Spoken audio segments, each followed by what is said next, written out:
Nagkakilala kami ni Kyle kasi schoolmate kami nung high school. Second year high school ako, siya first year high school. So doon nag-start na naging mag-friends kami.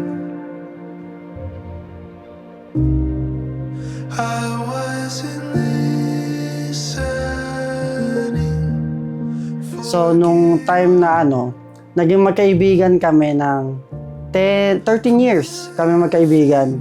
Tapos yung naging kami nung first year, parang 3 months lang, 2 months, as in puppy love. Tapos nagkabalikan nung 4th year, tapos yun nga, nagkaanuhan ulit, nagkaroon ulit ng contact a year ago.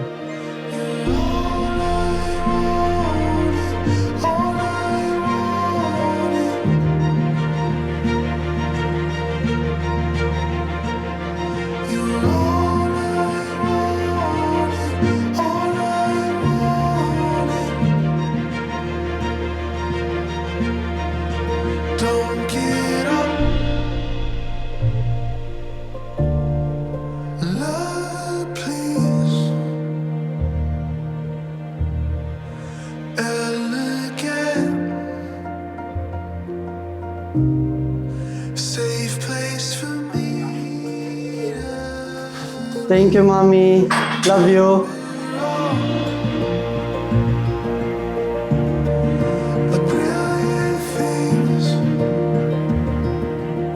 Dad, ito na yung araw na hinahantay natin. Sobrang bilis ng pangyayari. Like, 3 months in the making tong kasal na to. So, gusto ko lang na relax tayo, chill tayo. Let's just enjoy the moment. And I know itong memory na to will last a lifetime.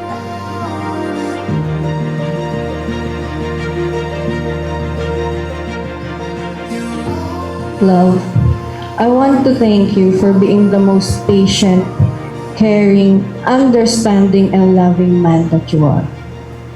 Thank you for accepting me and for being a father to Sander.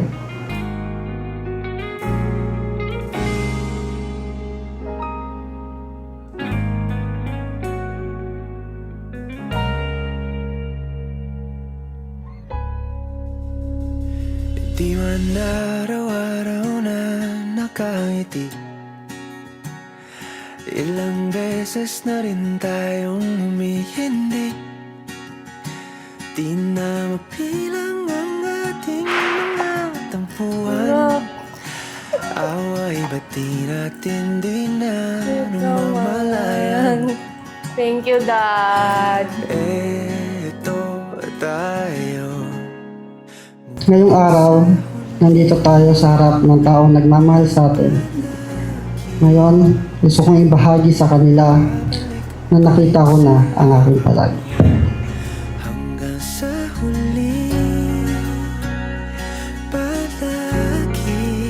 Dad, thank you for making me the happiest ngayong araw na to. And thank you kasi bumalik ka at ngayon wala nang pipigil sa atin dalawa. So, maraming salamat at mahal na mahal kita.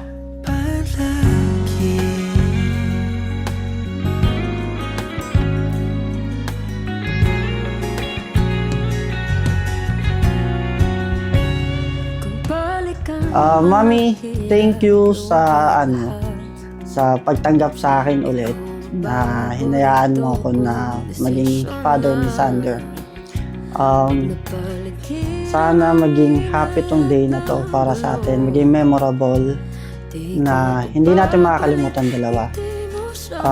So ko lang malaman mo and malaman ng lahat ng makakakita nito na mahal ko kayo ni Kuya and aalagaan ko kayo lagi. I love you.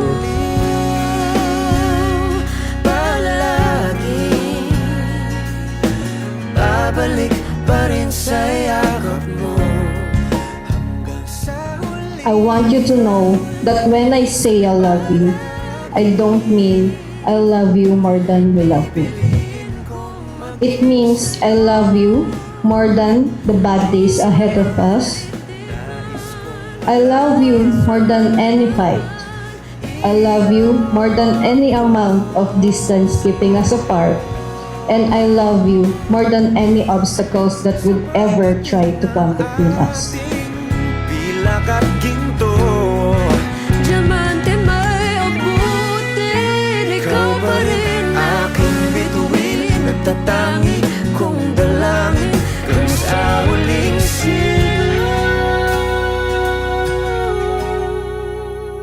Pinapangako ko ngayon sa harap ng Diyos na aalagaan kita at iingatan kita.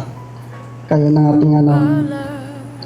Pinapangako ko rin sa iyo Babalik pa rin siya. na ibibigay ko sa iyo ang aking sahod at bonus. Hindi pa rin ako makapaniwala simula ngayong araw na ito. Maaari na kitang matawag, aking asawa. I love you, Mom.